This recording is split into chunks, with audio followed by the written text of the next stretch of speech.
بقالي 7 سنين بعاني مع النظام الطبي هنا في كندا، لحد ما أخيرا اقتنعت إن أنا ممكن أوفر على نفسي جزء كبير من المعاناة دي بحل سهل وبسيط وبديهي لأي حد عايش هنا في كندا، ولكن أنا عملته بعد 7 سنين. خليني أوضح حاجة الأول بس. لما كان حد فينا بيتعب ما كانتش المشكلة بس إنك أنت بتضطر تروح عيادات وتنتظر وتروح مستشفيات طوارئ وتقعد فترات طويلة والكلام ده كله.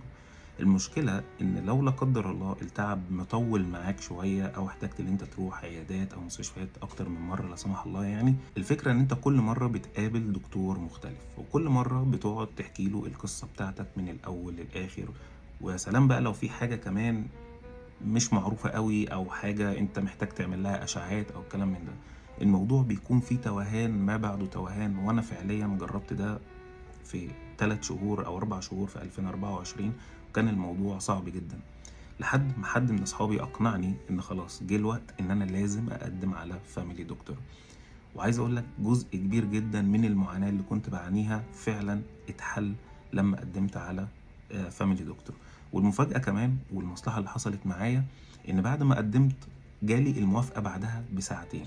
وإن شاء الله هقول لكم في فيديو تاني إيه طرق التقديم اللي أنت ممكن تقدم عليها ويجي لك الموافقة بسرعة، يعني إن في كذا طريقة. ولكن المهم والخلاصة من الفيديو ده إنك أنت لو موجود في كندا صدقني قدم على الفاميلي دكتور، لأن هتوفر جزء كبير من المعاناة.